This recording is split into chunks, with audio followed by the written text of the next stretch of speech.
Conhecida por ser uma estrutura organizacional baseada em regras formais, hierarquia clara, divisão de trabalho e impessoalidade. É isso mesmo. Hoje, o nosso assunto é a burocracia. Tudo bom? Eu sou o Marvin Pinho. E eu sou a Tati Vilela e vamos falar também como os impostos fazem parte da gestão pública. Vamos entender qual é o papel do contribuinte na sociedade. E temos ainda o Dicionário Legislativo, te mostrando um pouco mais do cotidiano da Câmara. Reportagens, entrevistas e muita informação. O Sobre Política está começando.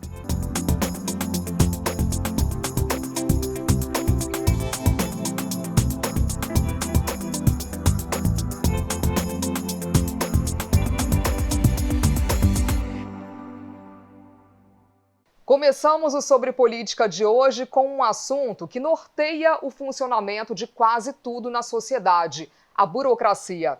Podemos dizer que não vivemos sem ela.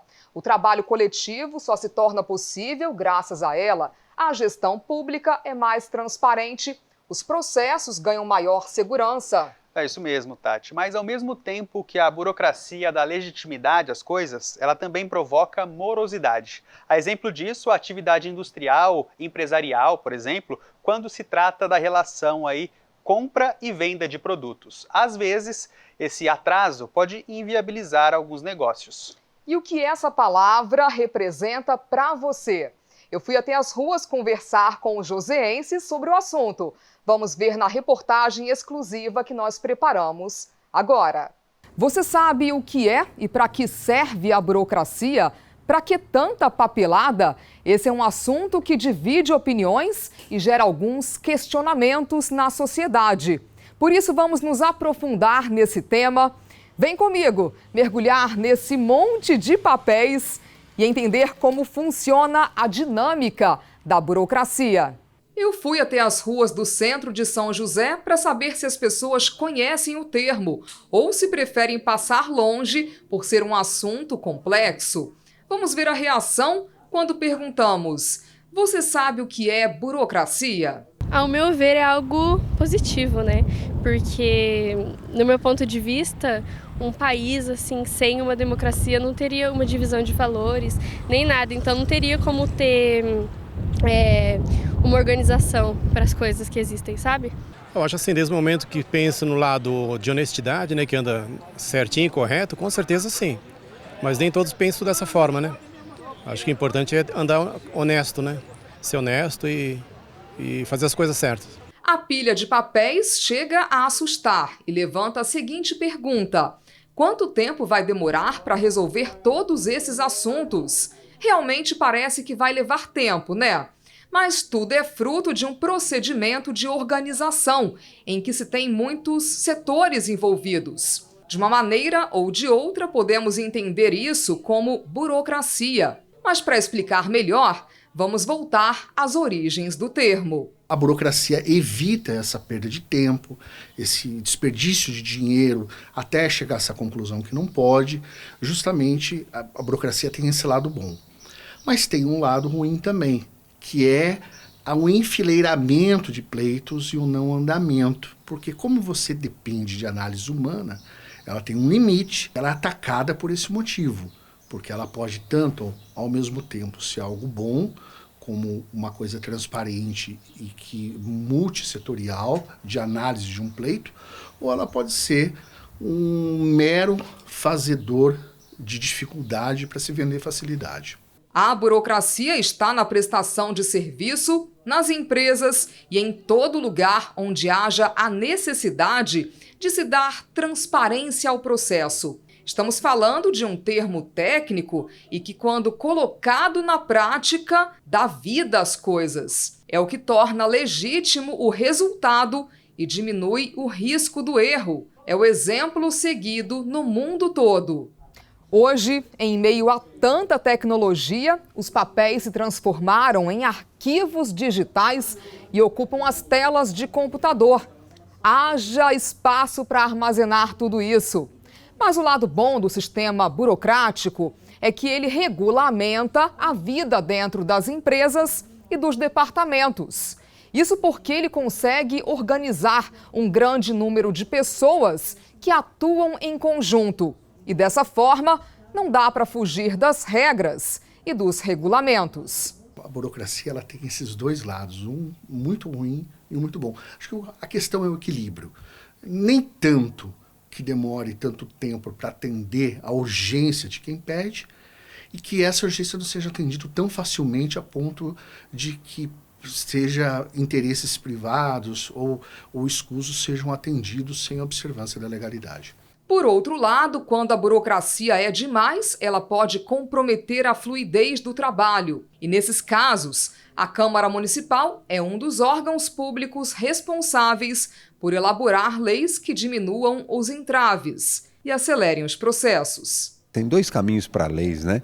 A gente verificar outros municípios, o que está acontecendo no próprio estado que a gente mora, buscar ideias novas em outros estados, mas também muitos munícipes nos procuram, né? Com demandas que anteriormente não era tão procurada, não era tão... não tinha grupos que procuravam a gente por determinadas ações. Então, desde que existam leis, né, formatados pelos vereadores, cabe o Poder Executivo também agilizar nessa concretização da lei e colocar em prática.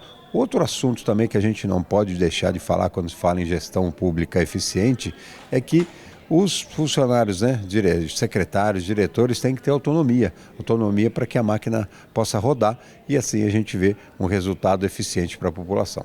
São muitas formas de ver esse mesmo assunto, né, Tati? A proposta da burocracia é justamente criar um meio de administração impessoal que traga aí o nivelamento social, levando em conta as diferenças econômicas, né? Sim, é um assunto que promove essa organização, não seria possível viver sem ela, porém que traz amorosidade, como a gente viu. Portanto, é um assunto que divide opiniões, que gera um bom debate. É o que a gente vai ver no próximo bloco, trazendo aqui no estúdio um especialista para falar do assunto. É depois do intervalo, não sai daí.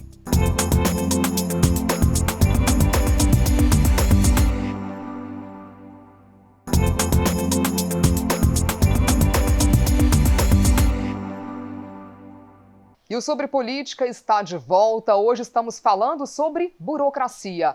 E uma forma de entender a burocracia é conhecer o funcionamento da gestão pública. E olha só, esse é o tema da nossa conversa com o coordenador da Sala do Empreendedor de São José dos Campos, Pedro Anderson. Pedro, muito bom te receber aqui. Seja bem-vindo, Pedro. Obrigado, é uma honra, um privilégio estar aqui com vocês. Muito obrigada. E Pedro, olha só, a burocracia, ela é um processo, né, criado para manter o nivelamento social quando se trata de serviços públicos, né, manter uma determinada igualdade. É possível manter isso, né, esses serviços hoje na Sala do Empreendedor com as ferramentas utilizadas hoje, principalmente a informatização, por exemplo? Marvin, toda vez que é me perguntado sobre essa burocracia, nós da Sala do Empreendedor, nós estamos todos os nossos processos digital. Todos. Então, o que nós fizemos? Nós somos uma cidade de fato inteligente, resiliente e sustentável. E inteligente por quê? Porque todos os processos, desde a viabilidade, inscrição municipal e licenciamento, tudo digital. Isso traz transparência, isso traz velocidade e essa burocracia, você olha com um lado bom. Quando você fala de uma cidade como São José dos Campos, que abriu esse ano mais de 9.500 empresas, com menos de um dia para essa abertura. Pensar em burocracia é sempre um termo pesado, Pedro? O munícipe ele fala como um termo pesado da burocracia. Para nós, o que nós fizemos? Nós tratamos todos os nossos processos digitais, e a transparência mudou isso para nós aqui de São José dos Campos, da Sala do Empreendedor de São José dos Campos. A Sala do Empreendedor hoje, se a gente pensar a longo prazo, né? Vamos pensar naquela imagem, lembrar daquela imagem que a gente tem de quando as pessoas procuram algum serviço, determinados serviços, e encontram a demora ou prazos longos de espera. A Sala do Empreendedor rompeu essa imagem que a gente tem. Rompemos. No passado, eram 57 dias para abrir uma empresa em São José. Hoje é menos de 24 horas. A JUSESP, que mede o tempo, ela fala em dias.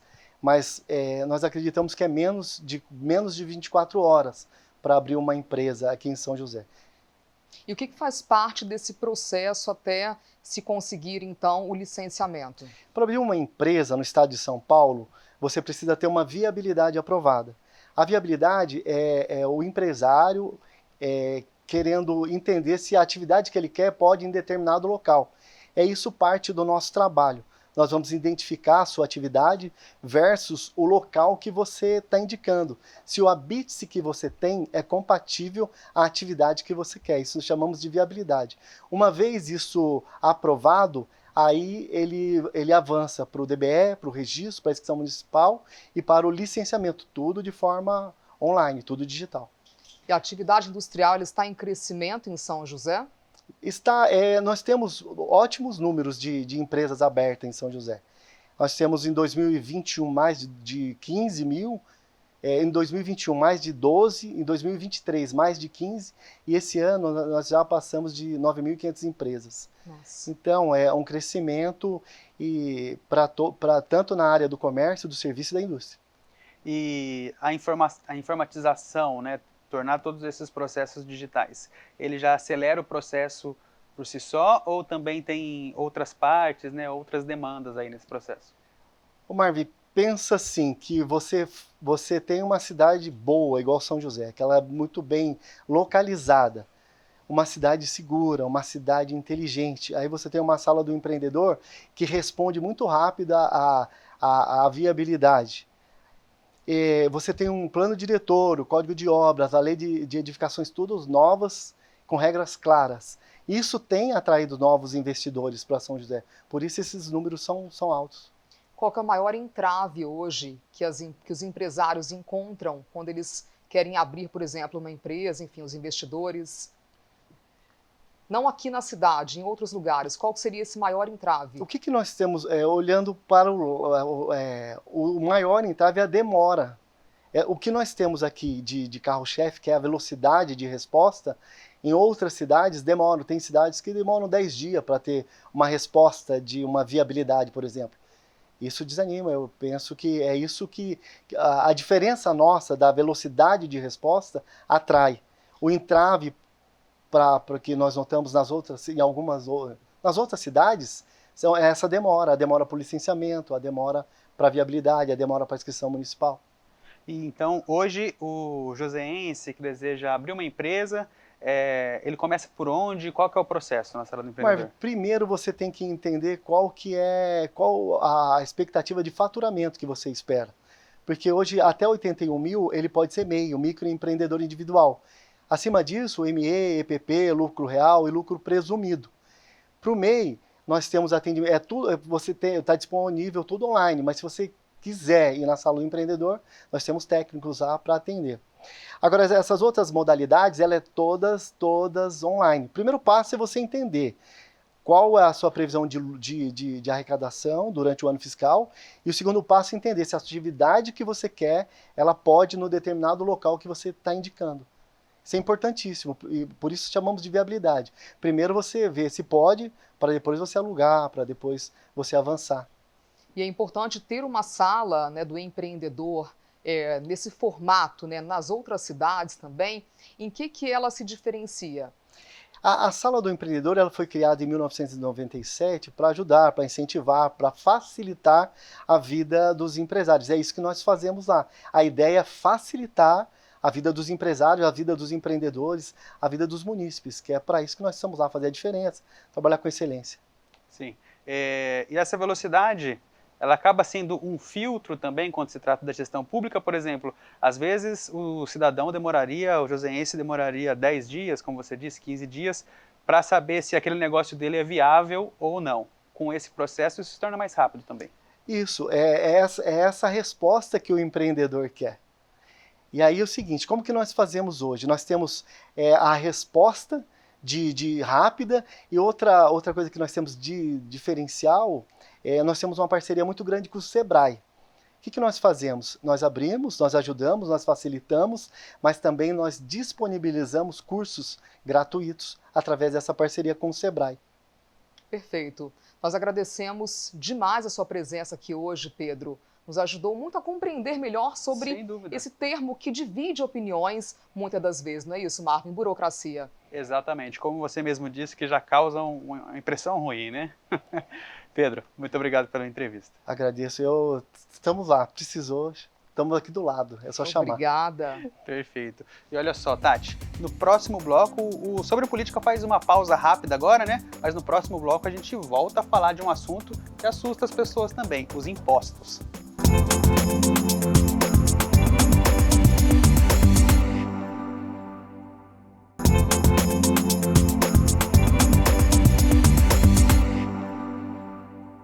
E voltamos a falar sobre política. Chegou a hora do nosso dicionário legislativo. Todas as semanas a Câmara tem um espaço reservado para os vereadores defenderem assuntos de interesse da população.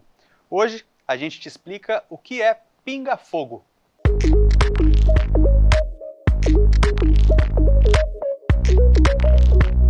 Você sabe o que é o pinga-fogo? Ele acontece durante as sessões das terças-feiras e é o momento em que os vereadores vão à tribuna para falar sobre assuntos de interesse público e partidário. Cada um tem 5 minutos para abordar o assunto, sendo que o líder do partido tem direito a mais 5 minutos para tratar de temas referentes à liderança política. Normalmente, os principais assuntos abordados são saúde, educação, obras de pavimentação e esporte, além de questões partidárias. Vem cá, me conta, para onde vão os impostos que a gente paga? Essa é uma pergunta que todo mundo já se fez. O imposto é um tributo obrigatório cobrado pelo governo. É um valor pago pelo contribuinte para custear as despesas administrativas do Estado. Mas nem todo mundo tem essa visão. A gente foi para a rua para ouvir como joseenses veem os impostos. A reportagem você confere agora. Não tem como escapar deles. Estão em todos os lugares e aos montes. ICMS, COFINS, IPI, PIS, PASEP. Com tanta sigla assim, a gente até se perde na utilidade de cada um. Mas deveria ter pelo menos só um imposto, né? Um imposto único onde todos saberiam. Não ter esse monte para acabar confundindo e não, você não sabe nem para onde vai. Que às vezes vem tão pequenininho que muita coisa a gente passa despercebido, mesmo a gente estando atento, né? Claro, tem quem conheça cada um deles. Sim, alguns sim, né? Por exemplo, ICMS, né? Mesmo na produção deles, o IPI e tudo mais, né? Que a gente sabe.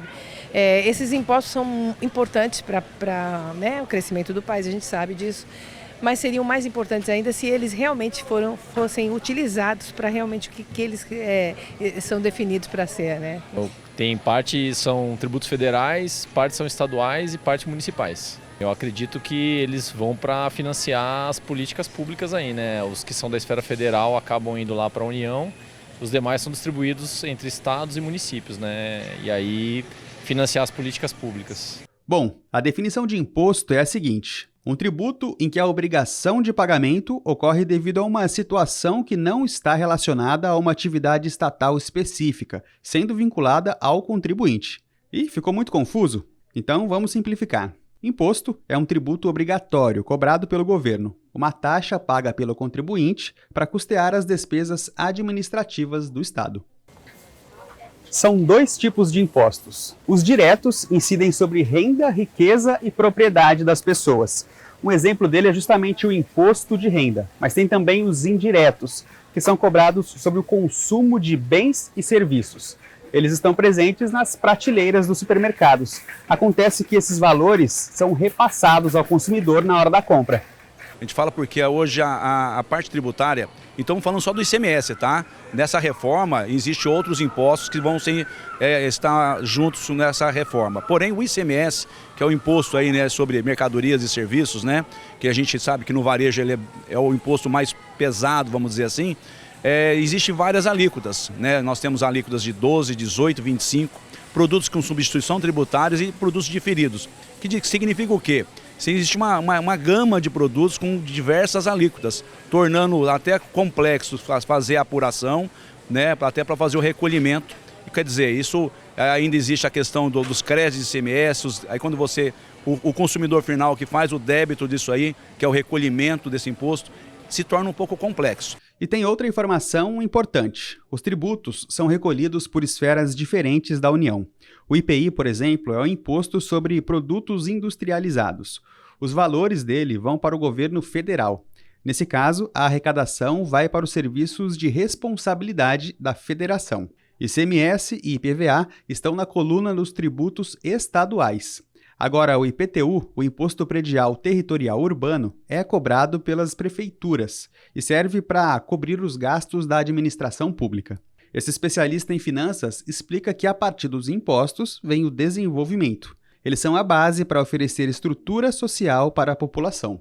Então, quando a gente visualiza as indústrias que estão hoje aqui operando no Brasil, né, ela se utiliza de recursos naturais. Por exemplo, através da água, ela se utiliza do minério e ela acaba produzindo um produto final que é extraído da natureza para vender como um produto final para o consumidor. Então, como tudo isso é extraído da própria sociedade, o governo institui um imposto sobre esse produto que vai ser comercializado e esse imposto vai para os cofres públicos, União, Estado e município, e ele utiliza esse imposto, por exemplo, para promover o autodesenvolvimento da sociedade. O resultado de toda a tributação está no dia a dia. Policiamento, hospitais, escolas, zeladoria pública, meios e serviços públicos que fazem parte do nosso cotidiano e são financiados pela arrecadação de impostos. O município ele tem o poder de autoadministração da riqueza gerada dentro, por exemplo, aqui de São José dos Campos. Então, o ISS, esse imposto sobre o serviço, ele acaba pertencendo ao município aqui de São José dos Campos. O IPTU, por exemplo, também é outro imposto sobre os bens móveis e que ele acaba sendo uma receita já destinada para as despesas corriqueiras aqui de São José dos Campos e do município. Mas agora nós temos os impostos estaduais, que eles são muito mais pesados. O ICMS, por exemplo, é um imposto de circulação de mercadoria, de bens e serviços.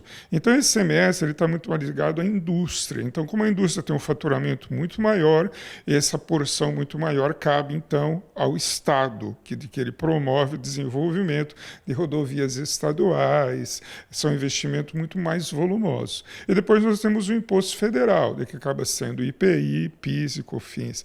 Então, esse imposto já é numa visão muito mais ampla. Escola, rodovia, segurança, investir, por exemplo, na parte da segurança pública.